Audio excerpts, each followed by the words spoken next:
ఏదైతే బూటకు మాటలు, తప్పుడు ప్రచారం అధికారం లేనప్పుడు చేశారు, అధికారం పొందిన తర్వాత కూడా పలు విషయాల్లో చేస్తున్నారు. ప్రజలు గమనిస్తున్నారు కదా. మరి నిజంగానే ఆ మద్యం గనక తప్పుడు మద్యం అయితే మీరు దీన్ని ఎలా అమ్మారు? అమ్మిన వాళ్ళందరూ, తాగిన వాళ్ళందరూ బాగానే ఉన్నారు కదా. ఆ రోజు జగన్మోహన్ రెడ్డి గారి ప్రభుత్వంలో స్టాక్ యార్డులోకి వచ్చినటువంటి లేదా నిల్వ ఉంచినటువంటి మద్యాన్ని మీరు వచ్చాక కూడా అమ్మారు కదా. పరీక్షలు చేయించరు, చేయించాలి కదా. మీరు నిజాయితీ పరులైతే, మీరు నిజం మాట్లాడుంటే కనుక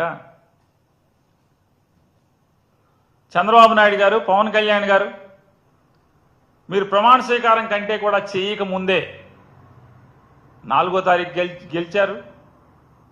ప్రమాణం వెంటనే చేయలేదు. మీరు ఒక 8 రోజులు 9 రోజులు కక్షలు, కార్పణ్యాలు, దాడులు, హింసలు ఈ రాష్ట్రంలో ఒడిగట్టడం కోసం ప్రమాణ స్వీకారం చేయకుండా అధికారం అనేది అధికారుల మీద నడుస్తుంది అని చెప్పటం కోసం దాని మాటున ఇళ్లు తగలబెట్టారు, ఆస్తులు ధ్వంసం చేశారు, పంటలు నాశనం చేశారు, దాడులు చేశారు, హత్యాయత్నాలు చేశారు, అనేక సిఐడి విచారణలు ఆదేశించారు. మరి దీని మీద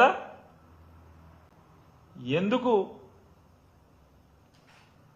ఇది కల్తీదా కాదా అనేది ఎందుకు శాంపిల్ టెస్ట్ చేయించి విచారణ చేయించలేదని చెప్పనేది నేను ప్రశ్నిస్తున్నాను.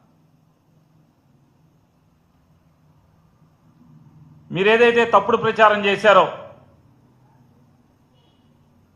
వైఎస్ఆర్ కాంగ్రెస్ పార్టీ ప్రభుత్వం ఉండగా నాసి రకం కల్తీ మద్యం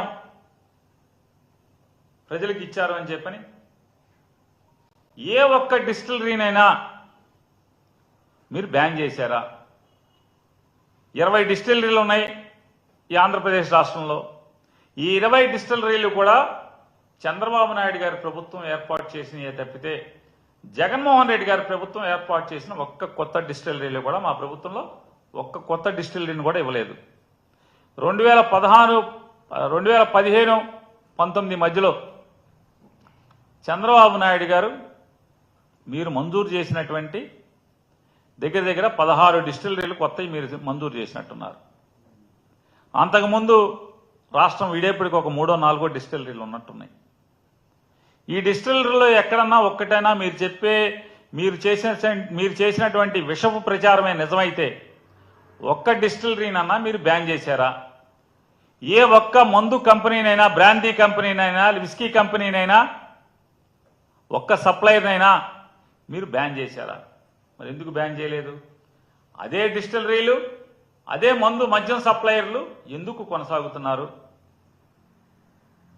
అంటే అందులో తప్పు లేదనేది కదా దాని అర్థం.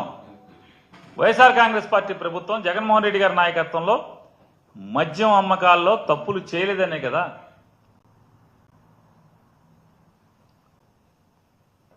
ఆంధ్రప్రదేశ్ రాష్ట్రంలో